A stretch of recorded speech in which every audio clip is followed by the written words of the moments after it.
तो आज हम एक ऐसे फ्रेमवर्क को समझने की कोशिश करेंगे जो आत्म खोज यानी सेल्फ इंक्वायरी के बारे में है।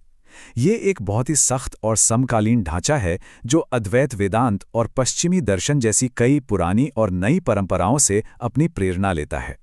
तो इस पूरी बातचीत की शुरुआत एक बहुत ही मामूली से शब्द से करते हैं, मैं। हम सब इसका इस्तेमाल करते हैं, है ना? लेकिन ये है क्या असल में? और यही छोटा सा सवाल इस पूरे फ्रेमवर्क के केंद्र में है। यहाँ एक बात साफ कर देना जरूरी है, ये कोई फिलॉसफी नहीं है जिसे बस पढ़ना और समझना है, बल्कि ये एक आईने की तरह है जिसे इस्तेमाल करना है। ये एक औजार है खुद को देखने के लिए। अब देखना है या नहीं, ये फैसला तो हमारा है। ठीक है, तो शुरू करते हैं। पहला हिस्सा है अपूर्णता की वास्तुकला।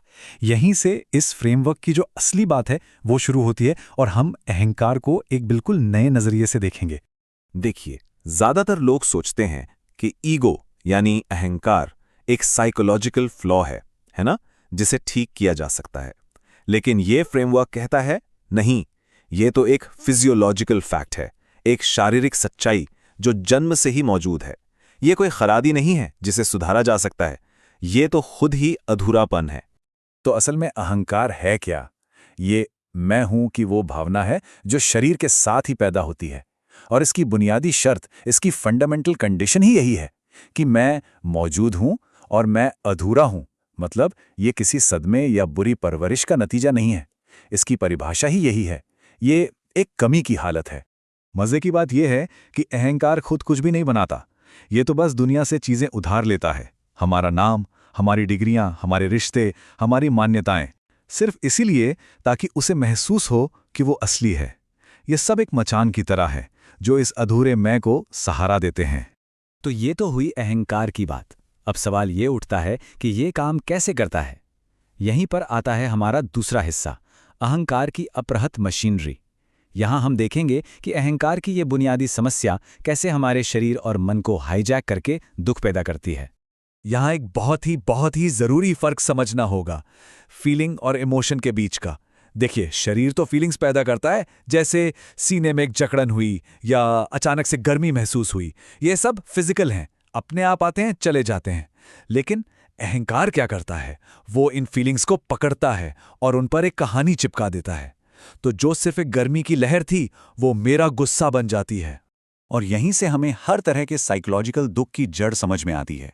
दर्द और पीड़ा, पेन एंड सफरिंग।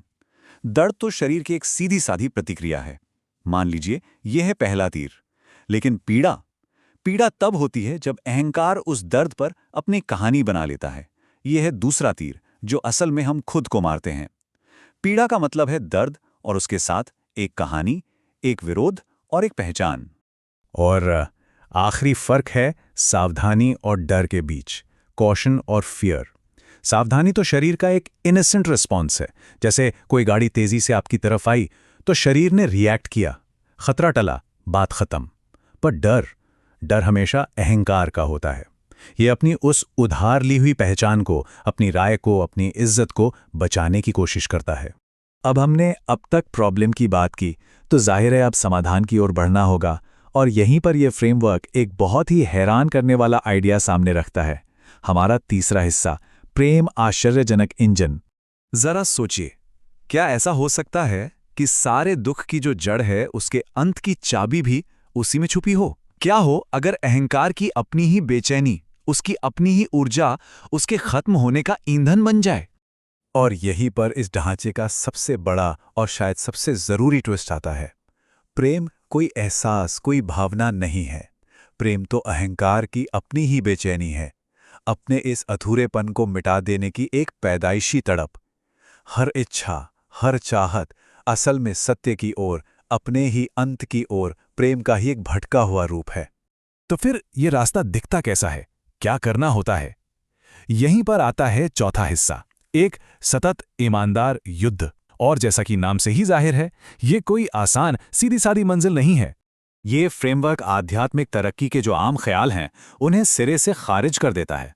यहाँ शुद्धि के कोई स्टेजेस नहीं हैं, कोई फिनिश लाइन नहीं है। यहाँ सिर्फ एक लगातार चलने वाला युद्ध है, अहंकार का अपने ही झूठ के साथ, एक ईमानदार लड़ाई।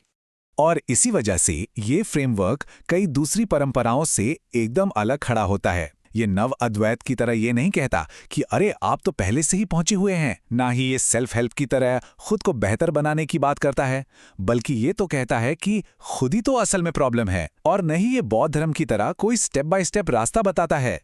तो इस लगातार चलने वाली प्रक्रिया का नतीजा क्या है?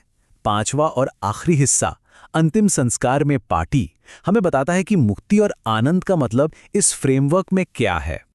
और ये बहुत बहुत जरूरी बात है। मंजिल किसी छुपे हुए परफेक्ट सेल्फ को ढूंढना नहीं है।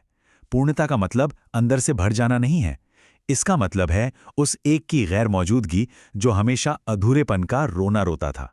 सीधी सी बात है, जब रोने वाला ही नहीं रहा तो रोना कैसा?